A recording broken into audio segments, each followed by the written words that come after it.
We adore you, O Christ, and we bless you, because by the Holy Cross you have redeemed the world. All the chief priests and the elders of the people conferred together against Jesus in order to bring about his death. They bound him, led him away, and handed him over to Pilate, the governor. Pilate said to them, "Then what should I do with Jesus, who is called the Messiah?" All of the people said, "Let him be crucified."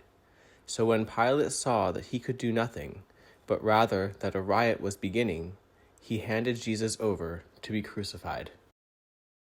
Why did they want Jesus to be crucified? What had he done to make the people want this? If Pilate had declined to crucify Jesus, what would have happened?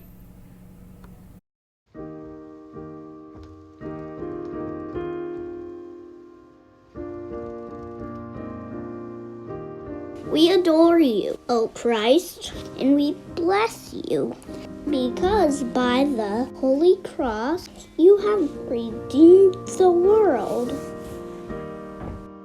So they took Jesus, and carrying the cross by himself, he went out to what is called the place of the skulls, which in Hebrew is called Golgotha. Why do they go to the place of skulls? Does this mean this is a place a lot of people die? What thoughts are going through Jesus' mind? What about the other people around him? What were the soldiers escorting him thinking about?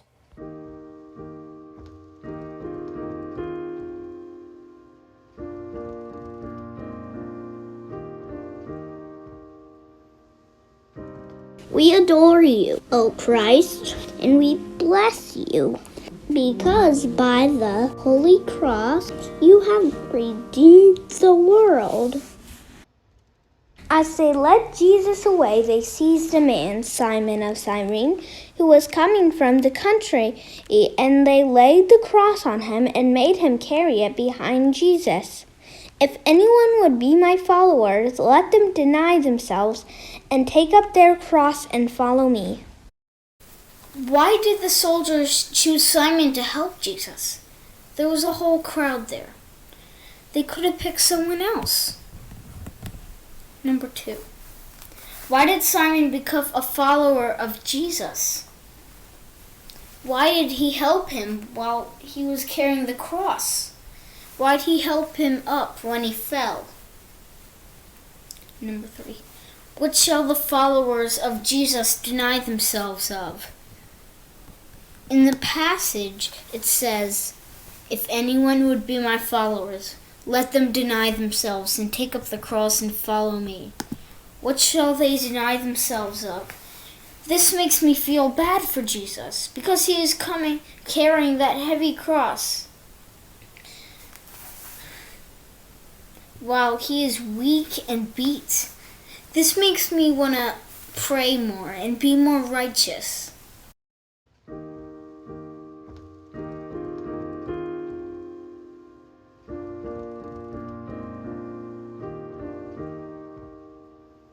We adore you, O Christ, and we bless you, because by the Holy Cross you have redeemed the world. And when they came to a place called Golgotha, which means the place of skulls, they offered him wine to drink mixed with gall, and when he tasted it, he would not drink. And they divided his clothes among themselves by casting lots. This was to fulfill what the scripture says. They divided my clothes among themselves, and for our clothing they cast lots. Then they crucified Jesus there with the criminals, one on his right and one on his left. And the scripture was fulfilled, which says he was numbered with the transgressors, and those who passed by derided him. This passage is painful, but it shows how much Jesus was willing to sacrifice for us. The first thing I wondered was, why did he refuse to drink? I read that people think he refused the wine mixed with gall because it would have lessened his suffering during crucifixion, and he wanted to endure it fully on our behalf for the sins you and I have committed. After Jesus is stripped of his clothes are distributed, which is a dehumanizing and humiliating process. This is a hard story to think about, but I think it's also powerful and inspiring.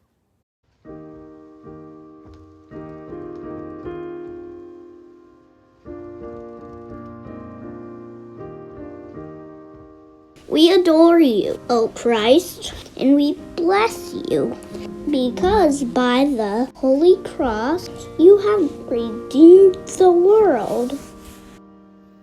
When the soldiers came to the place called the Skull, they nailed Jesus to a cross. They also nailed 2 criminals to crosses on each side of Jesus. Jesus said, "Father, forgive these people. They don't know what they're doing."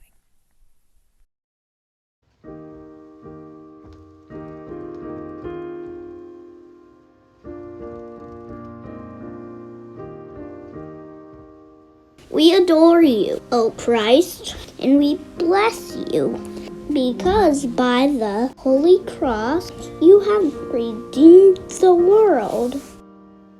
From noon on, darkness came over the whole land, until 3 in the afternoon. About 3 o'clock, Jesus cried with a loud voice, my God, why have you forsaken me?" When Jesus knew that all was finished, he said, "I am thirsty." So they put a sponge full of wine on a branch of a hyssop and held it to his mouth. When Jesus had received the wine, he said, "It is finished," and he bowed his head to give up his spirit. Since it was the day of preparation, the Jews did not want the bodies left on the cross during the Sabbath. So they asked Pilate to have the bodies removed. The soldiers came and broke the legs of the first and of the other who had been crucified with him. When they came to Jesus and saw that he was already dead, they did not break his legs. Instead, one of the soldiers pierced his side with a spear, and at once blood and water came out.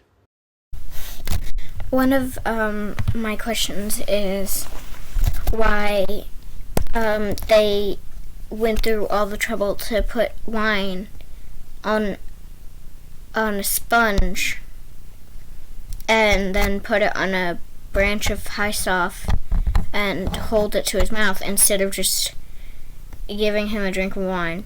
And another one is why they why the soldiers broke the legs of the first and other person who was crucified with Jesus. The last question I have is why when one of the soldiers pierced his side with a spear, blood and water came out instead of just blood.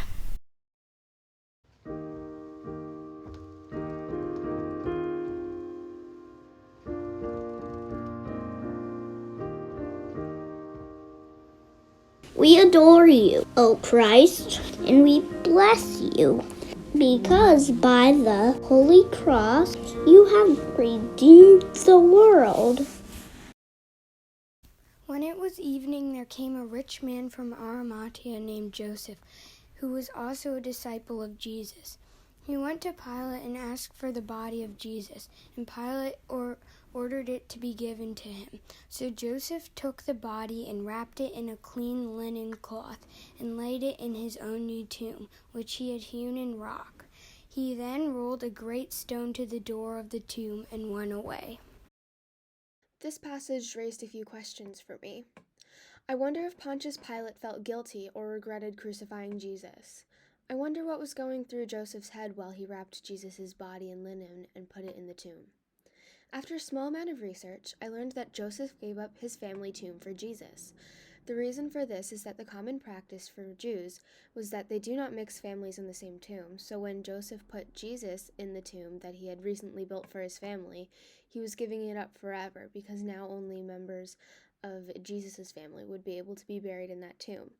It makes me think of how loyal Jesus' followers were to him. We adore you, O Christ, and we bless you, because by the Holy Cross you have redeemed the world.